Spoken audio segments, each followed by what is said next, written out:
her. Men! Denne mus, denne lille bitte mus, er ikke en helt almindelig mus. Nej, det er en mus, der kan trylle. Det her er nemlig musen Julius, og Julius han er noget ganske særligt, fordi han er nemlig tidligere omrejsende cirkusartist-mus.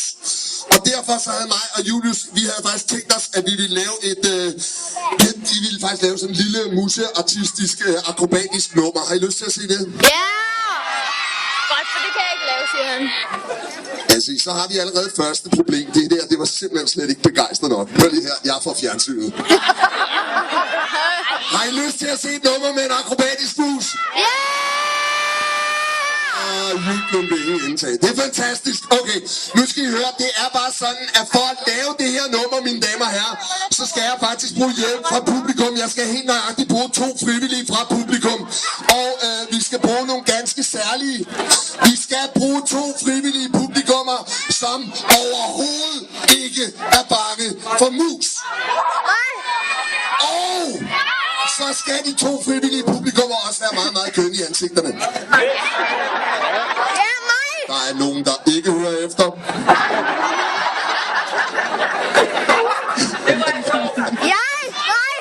Se, hvad har vi?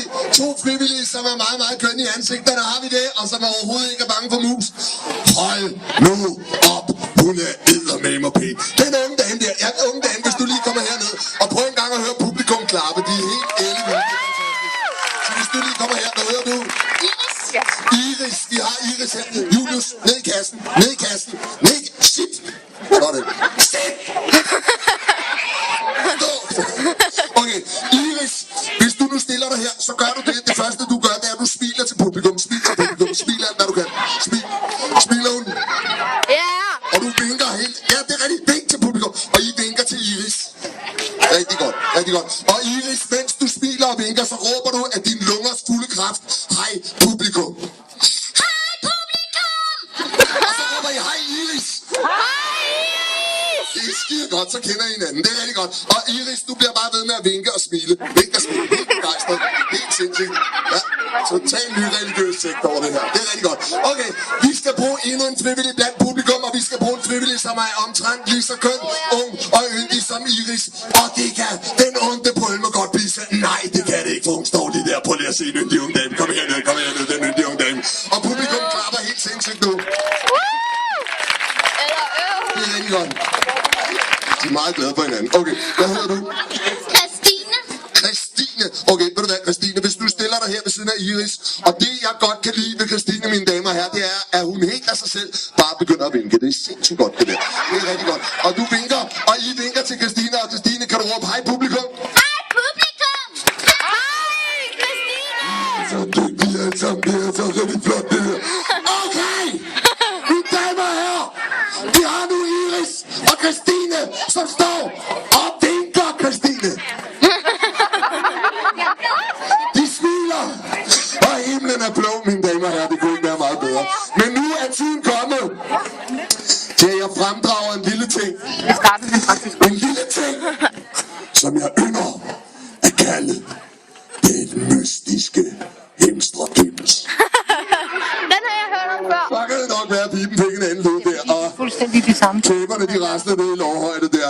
Mine damer og herrer, jeg kan godt se, hvad I tænker, men den mystiske hemstredyms er ganske uskadelig. Den kan ikke bide, den kan ikke skyde med noget, der er lat, og den er stort set ikke smittefarlig. Men vi skal have den mystiske hemstredyms placeret på Christine og Iris. Og lad mig lige se det om det. Jeg lægger lige mikrofonen op. Jeg skal lige måle, fordi det skal være nogenlunde lige. Det skal være nogenlunde.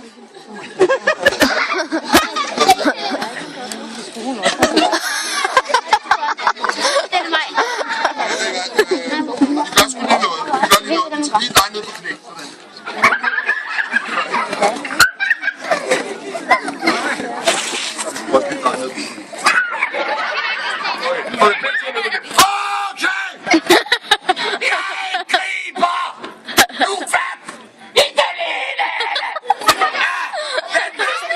Det er så igen.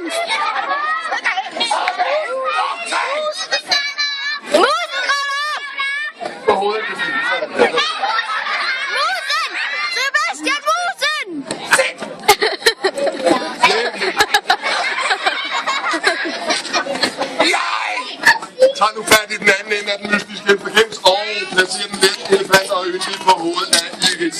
Sådan! Ej, det ser mærkeligt ud. Og hold nu op, hvor ser det godt ud, piger. Okay, så er det, vi lige skal arrangere. Iris, hvis du vender dig mod Christine. Kan du vende dig mod Christine? Det er sindssygt godt, og det gør du også. Og hvis I er søde, og bakke lidt. Bakke, bakke, bakke, bakke. Stop! Okay, det der, det er sindssygt godt. Kom så, lille julefar.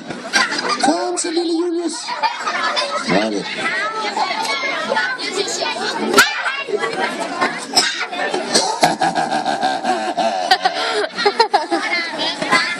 Er der nogen, der kan gætte, hvad der så skal ske? Julius skal strage på Line! Ja, hvad det? Vi skal gå for Line! Ja, man skal gå for Line, Jan skal. Om et kort øjeblik, mine damer og herrer, så placerer jeg den frygtløse cirkusartist Mus Julius på midten af denne silketrådspapirstynde line. Og Julius, han vil så gøre det. Han vil kigge på Iris. Og vil kigge på Christine. Og vil så gå hen af den silketrådspapirstynde line. Hen mod det ansigt, som han synes er det smukkeste. Vi skal med andre ord have en lille skønhedskonkurrence, og det er en mus, der er dommer, så det skal ikke rigtig til at vide, hvem der vinder. Har I forstået reglerne? Er I parate? Ja! Okay, så går vi i gang. Så tager vi lige... lad mig lige se. Og jeg skal lige høre, er I sikre på, at I ikke er bange for mus? Ja! Det kan være, I bliver det lige om lidt. Okay, så tager vi... Julius, tag fat i snoren.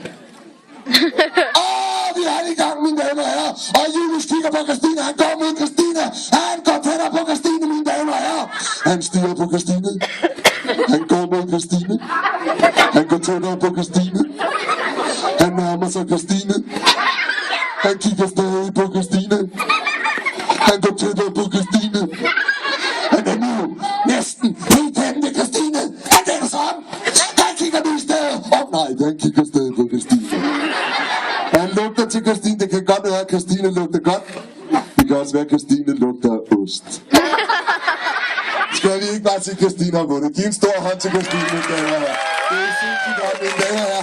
Sådan, ej, så stille, Christine, du har en mus på hovedet. Nu skal jeg lige hjælpe dig. Så tager vi lige. Så tager. Nej, vent lidt. Nu sidder den sgu fast. Så.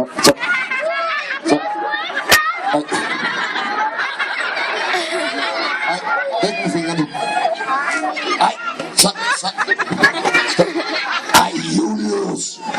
Hvad har du lavet på pigens hoved? Mand. Ej, det er fine hår. Det skulle du have gjort hjemmefra. Giv en stor hånd til Christine, mine damer og herrer. En stor hånd til Julius. Det er lige fortalt. Tusind tak. I må godt sætte jer ind igen, piger.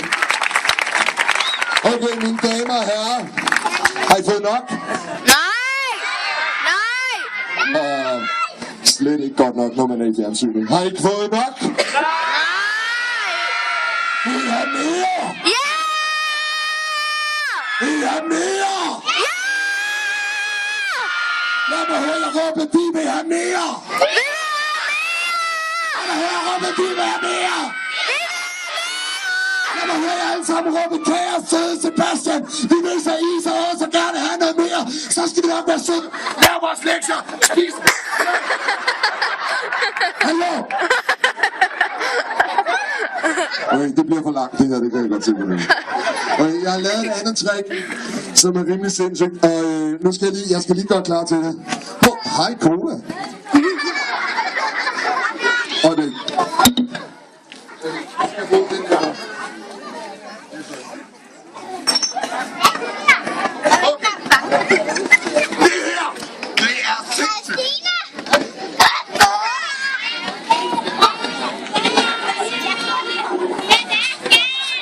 Nu tager vi lige Julius her. Så skal I bare se her. Så siger vi sip, sip, sip, sip. Gå rundt. Okay, mine damer og herrer, er I søde at sige godnat til Julius? Godnat! Godnat er så godt. Okay. Det vi skal lave nu, det er det man kalder et tankeoverførselseksperiment. Jeg vil ved hjælp af tankens kraft, og ved hjælp af min meget, meget store hjerne, det er for musen Julius fra den gule spand over til den sorte spand. Jeg rører ikke ved nogen af spandene. Jeg bruger bare tankens kraft. Er I parat til det her? Jeg vil lige sige, det kan godt se lidt uhyggeligt ud, fordi jeg går i det, man kalder en form for trance. Og det kan godt være skræmmende for nogen at se på det her imens. Men jeg forsikrer jer, at jeg er fuldstændig okay, mens jeg gør det. Så nu gør jeg det lige. Altså musen heroverfra og derover til. Og jeg gør det tankekraft og så trance og alt muligt. Det er enormt sejt. Jeg skal ligesom være der først. Jeg skal ligesom ind i den her trance først. Det kan godt være meget svært. I skal være helt, hvis I kunne være helt stille undervejs, ville det være rigtig godt.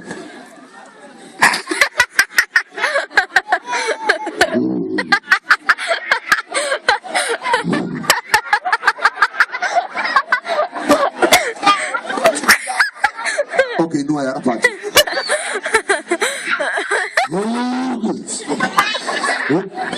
Okay, det er enormt svært, når der er nogen, der sidder nogle voksne og bare griner deroppe.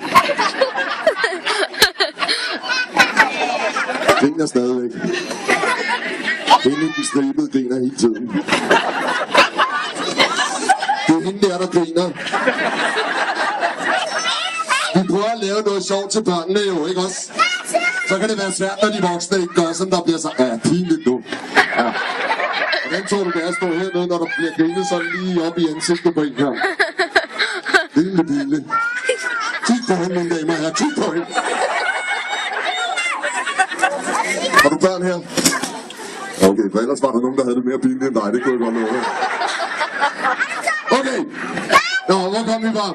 Hvis det er okay med den mærkelige dame. Ja, okay. Godt, så gør vi det igen. Fokus! Fokus! Fokus!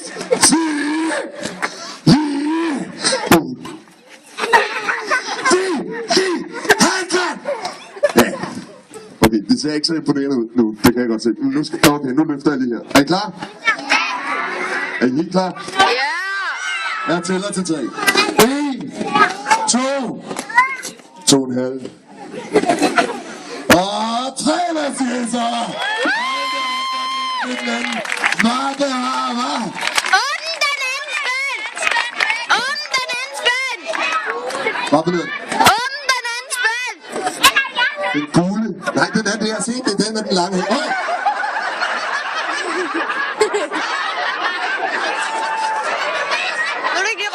Har vi en vagt? Den kan være skidefarlige som hun er. Ja, hvad med det? Hvad? Hvad med noget? Hvad?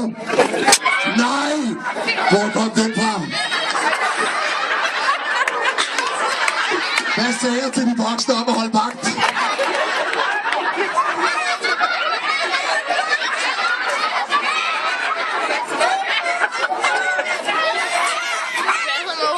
Jeg kan se overskrifterne. Kæmpemæssig tv-stjernes fantastiske show, ødelagt af små bitte børn. Okay, lad os bare være enige om det her. Det her det nummer, det kikser fuldstændig. Det er bare roligt, mine damer her. Jeg har et backup. Jeg har taget et andet dyr med. Er der nogen, der er friske på et dyr til? Dejligt at høre begejstringen. Det er rigtig godt. Okay. Det er sådan, at jeg har faktisk taget... Nu stopper vi med